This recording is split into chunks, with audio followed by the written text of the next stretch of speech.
بسم اللہ الرحمن الرحیم۔ اسٹیج پر بیٹھے ہوئے چودھری بلجیز احمد طاہر صاحب،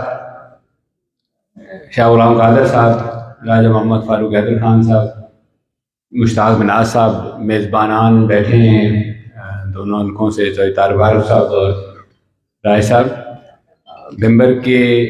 جو اتنی بڑی تعداد میں لوگ یہاں آئے ہیں۔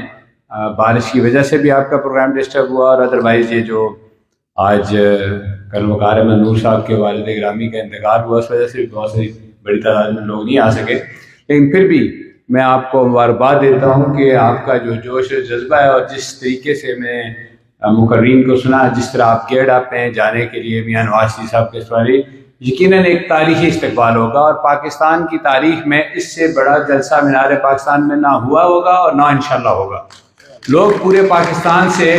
میاں نواز شریف کی آمد کا انتظار کر رہے تھے، اور 4-5 سال کا یہ جو عرصہ انہوں نے ملک سے باہر گزارا، مجبوراً گزارا، اس میں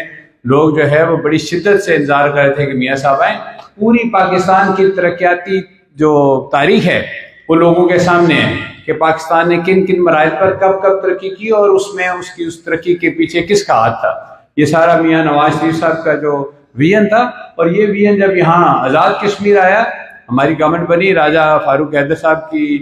قیادت میں، تو ہمارا ڈیولپمنٹ بجٹ کیا، اور آج آزاد کشمیر میں جس سڑک سے میں آیا ہوں میرپور سے،